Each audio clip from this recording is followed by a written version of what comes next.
going on, everyone? It's Kai. The narcissistic codependent relationship. Man, this is a breeding ground for some of the biggest psychological and emotional traumas that could ever exist between two people. But the flip side of that is this is also one of the places that has the most powerful vitamins and minerals for spiritual and personal growth. And kind of want to get into the cycle. Like, what is this cycle that just continues to happen?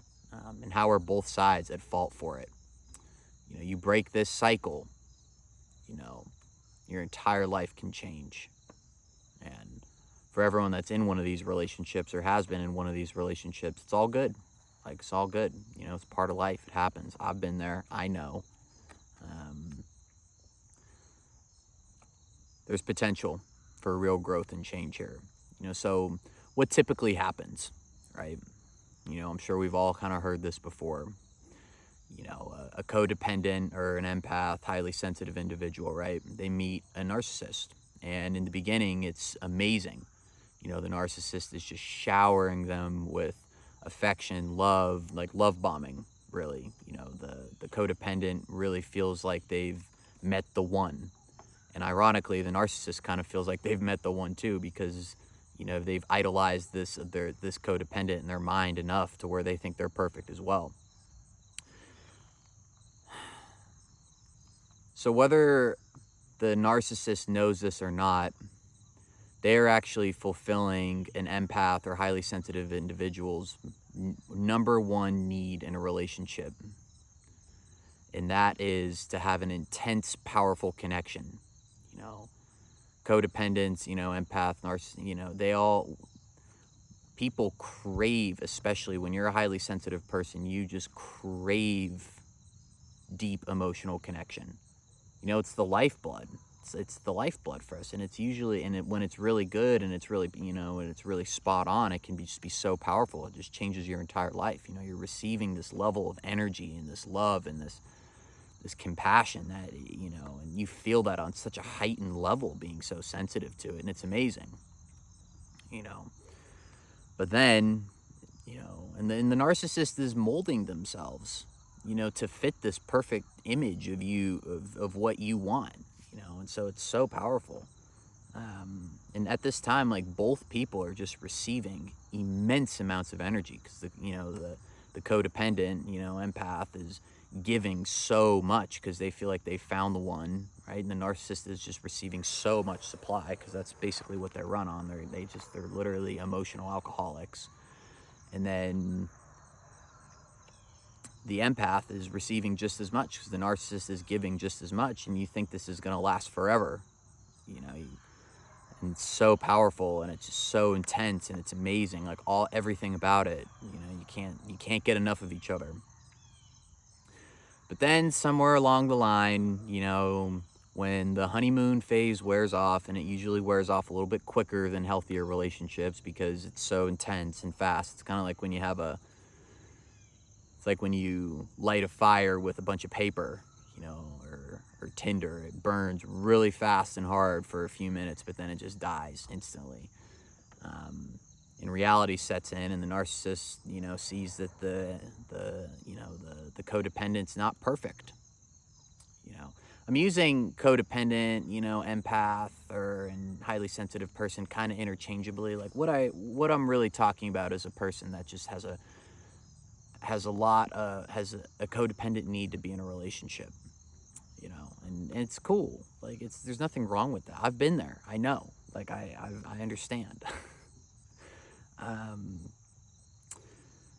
Then the narcissist just cannot sustain this level of energy that they're putting in, because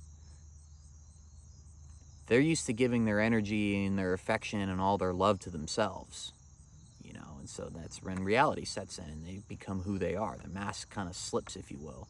The empath senses that. You know, codependent just senses that, and it's like this huge shift. It's like all of a sudden everything's great and it's amazing, but then it just stops abruptly, and that just completely discombobulates the already very sensitive emotional antenna of a sensitive individual. And I remember every time that it started happening to me, and it's shocking. You know, it produces a level of anxiety that you just like, you can't even focus on anything because you're just so shocked. You're so hooked. And at this point, you're hooked into the trauma bond, you know. And trauma bond, for people that don't know, is, you know, is basically a dopamine addiction to another person. And the more power, you know, the person in power, which is usually the narcissist, kind of controls that, and they use a lot of push and pull. Like, they give it, then they take it, they give it, then they take it, and that just sucks you into this addictive cycle. You literally get addicted to dopamine, which is, it's very common. You know, I mean, look at porn, food, partying too much, like attention from the opposite sex. Like, that's all dopamine addiction, you know, and it completely imbalances your nervous system. That's why you feel that trauma bond so powerfully.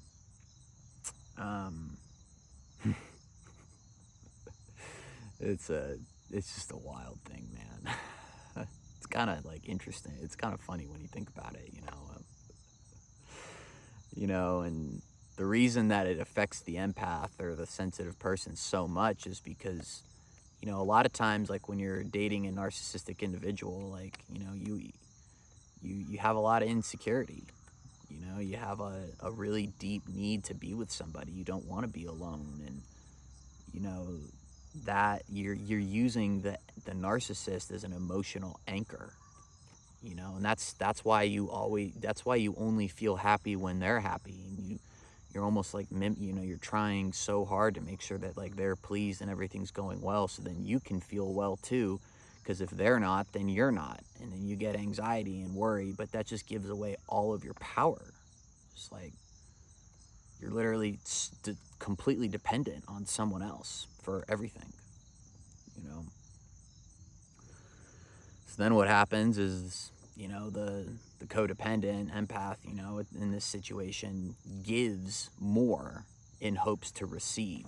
So this is, a lot of people don't know this, but this is how, you know, a codependent and an empath or whatever is just as manipulative in some ways as the narcissist. You know, and not intentionally. It's cool. Like, it's all good. Like, it's fine. But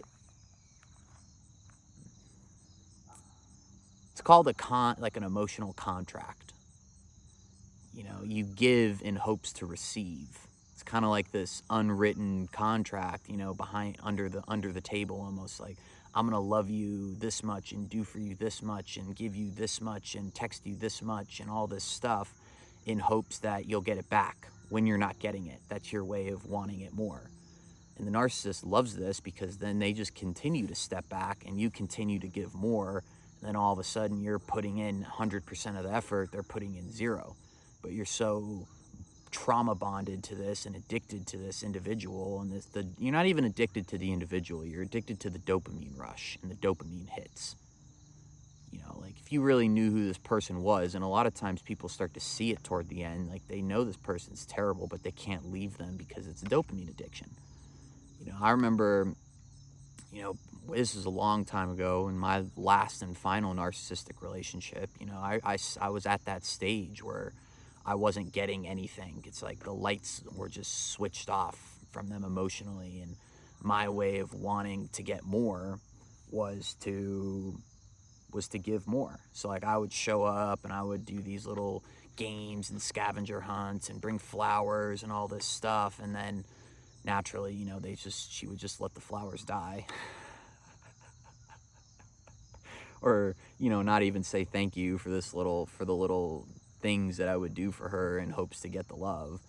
And I didn't know it at the time, but that was just, in other words, I was trying to say, you know, without words, hey, I want more love, so I'm going to give it in hopes to get it. And this only sets up for more resentment. You know, it's an emotional contract. You know, it's like passive aggressive love almost. And that gives you like a sense of control, you know, thinking that, you know, because in the beginning, like, you're getting that, like, you're giving so much and you're receiving the same amount in return, so you feel satisfied and happy. But toward the end, you don't, you know, because you're giving just as much as you were in the beginning, if not more at this point, and they're just taking it away. then that's where the dopamine addiction comes. And then the narcissist kind of realizes, like, man, you're like, at this point you've sacrificed, and you're willing to sacrifice your boundaries, your sense of self, anything that makes you happy, your needs. And the narcissist senses this, and that's when they start to really lose respect for you. And it's not even a relationship anymore. It's just you, like, on hand and foot, like, waiting for this, this love that's gonna not really come. And what happens is you get so fed up that you try to leave, or you start an argument, and they sense you pulling away from the relationship, and then they turn on enough dopamine hits, they'll give you just enough affection to keep you around. And a lot of times, people think that narcissists are these, like, master manipulators, and they're experts at keeping you on the hook and stuff. They're really, like, not that great at it. I think people give these types of toxic people in the media and YouTube and stuff just way too much attention. There's way too much, like, validation. They're just people at the end of the day, and they're people that are completely 100% dependent on exterior validation. And the ironic part is, like, I kind of realized at some point that, like, narcissists and codependents are literally two sides of the same coin. Both very insecure, both very dependent on exterior validation. There's just different means of getting it. The codependent uses more of a passive-aggressive form of, like, the emotional contracts and, like, under the table. And a lot of times a narcissist is a lot more overt about it, but they're both addicted to it, and then that cycle repeats, and this is the most interesting part, though. If the codependent has all of this love to give, like all of this just affection and like everything that you're giving a narcissist, like, why aren't you giving it to yourself? Like, if you would just give that to yourself, you already have it, just flip it inward. That right there will end you attracting toxic individuals. Like, it's over. It's like because you're gonna come across these people again, and you're gonna maybe even be love bombed, and they're gonna use all their little entry tactics on you, and you're just gonna be like, look, I don't need this from you. Like, yeah, this is nice, but these grandiose acts of love and everything, like, I'm already kind of doing this for myself in a humble way, because you know what it's like to be on the other end of that, so it keeps you humble. But you're so grounded at that point that you just don't even, you're like, this is, like, a little unhealthy and a little weird.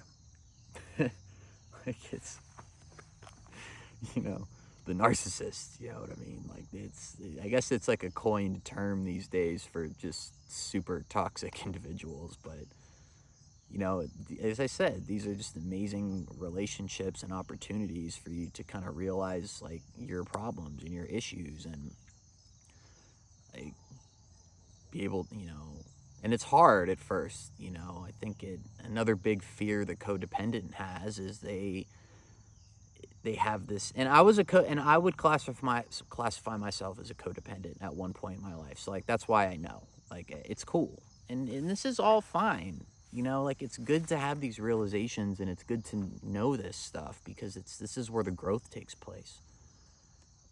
And there's nothing wrong with you or them. It's just how people love. And, it's funny how everyone's just so desperate for love, but they can't love themselves. Like, if people just realize that they already have everything that they need by themselves and within themselves, there'd be a lot more single people. You really step back and see how many relationships are toxic and codependent, and there's always one or two, and it's this power dynamic. And it's not really a relationship, you guys are just using each other for sex and dopamine and other means, like, I guess other means. It's just like your instruments for each other.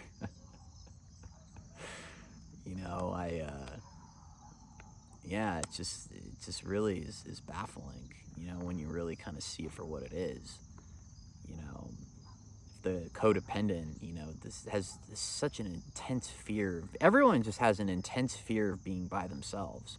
Because when you're by yourself, you know you're going to have to face yourself and kind of sit in that fire and kind of realize, like, you know, when you're alone for not having any of that validation or attention, you sit there and you're like, you know, like all the demons come out. All the "you're not good enough" and all the "I hate you," and, you know, your inner voice starts just like talking all this crap to you. And, you know, lean into that. Like, lean into that. It's the best thing you'll ever do for yourself, because once you lean into it, and, you know, you're shown like the door to like what you need. You know, you can start to finally give what you weren't receiving from another person to yourself. Ironically enough, like, that's when you attract the most attention from like the opposite sex and like relationships and all of that stuff. But then you don't even want it, because, you know, you might see that a lot of people are just, you know, not ready or healthy to be in a relationship. You know, it's funny, you know, but hopefully this kind of sheds some light on maybe an inside scoop on the, you know, narcissist codependent relationship. I hope it really changed my life. You know, and this is a super long video, but people that want to power, you know, that can power through it, it's, you know, maybe you'll take something from it, maybe you won't. I don't know. But all right, I hope everyone has a wonderful day. Bye-bye.